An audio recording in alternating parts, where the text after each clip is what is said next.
Alex Brachet from ABC News. I'm curious, as we move into this holiday travel season, is the administration working on a plan to keep airports running smoothly? The other thing that I wanted to ask you is we got 20 million Americans who are set to see their health care premiums skyrocket with those ACA tax credits expiring. Curious your response there. Is the administration working on a plan to expand them? Why don't you take the question about what we're trying to do to try to limit the effects of the shutdown on aviation? I think Sean is a great person to address that, and then I'll address the health insurance premium question. Yeah, so we're working closely with NATCA, our air traffic controllers union, our technicians who work to keep the equipment safe and operational.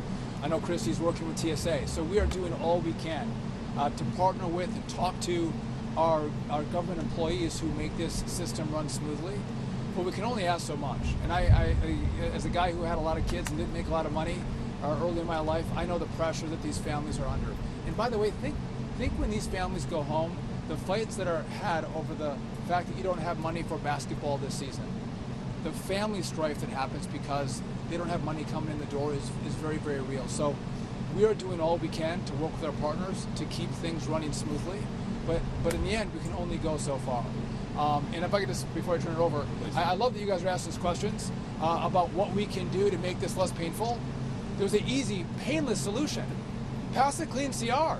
And by the way, I think you all, I was part of some shutdowns myself in Congress, and the tone of the press corps is very, very different in this one.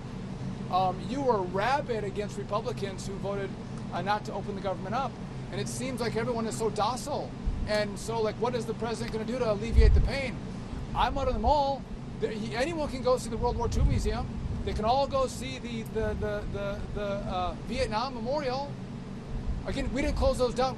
This administration is doing everything they can to alleviate the pain on the American people. Go back to Barack Obama. He did everything he could to shut down parks and memorials across this city. And so, again, it's an easy answer. Go ask the Democrats that question. Say, what are you going to do to make sure that people get SNAP benefits this Saturday? Or they have health care assistance for their Obamacare? What are you going to do? Because we're doing everything we can on our end, but there's not much more we can do because of the rules of the road by which we have to play. And so, again, I'm grateful for this team because they care about the American people. I just wonder, do the Democrats care the way we do? And if they do, open it up, sit down, and negotiate. That's a great point. I want to ask the question about health insurance premiums because, look, we don't want the American people's health insurance premiums to go up. We're very worried about this. The president's been talking about this since before we even took office, that we're inheriting a healthcare system that has suffered some real problems under the Biden administration. Because of that, you're seeing health insurance premiums skyrocket. Now, here is our very simple proposal to the Democrats. Let's sit down and come to a compromise and work it out. And you know what the Democrats' response to that is?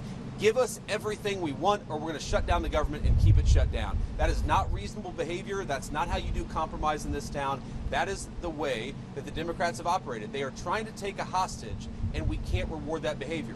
If we do that, if we say, yes, of course, we'll give you everything that you want if you reopen the government, you know what's going to happen? In 3 months, they're going to come back to the administration, and they're again going to say, we're going to shut down the aviation industry. We're going to deny people SNAP benefits unless you give us exactly what you want. That's how a child behaves. That is not how a responsible governing party behaves in the United States of America. And let me make one final point, and then we'll cut out of this press conference. Look, I've been a little bit unfair, and I want to correct this, because when I say that Democrats have shut down the government, it's actually the far left side of the Democratic Party, because to their great credit, 3 moderate Democrats joined 52 Senate Republicans to vote to reopen the government.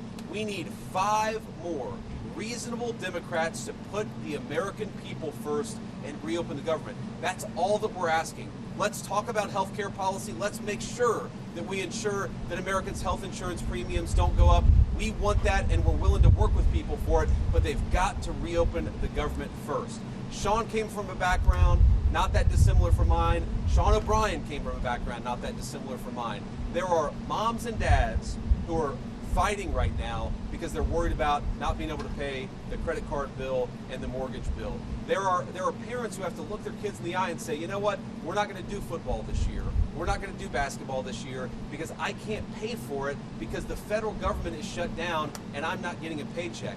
Do we want those people who keep the aviation system running to not be able to feed their families, to not be able to pay for some of the things that make life worth living? The answer to that question is absolutely. We want them to be able to afford a good life. The only way for that to happen is to reopen the government. It'll be good for those who fly. It'll be good for those who work in the aviation industry. It'll be good for the whole country. Just do the common sense thing, Democrats. Reopen the government. We need 5 Senate Democrats to join us. I hope that they will. Thank you, guys.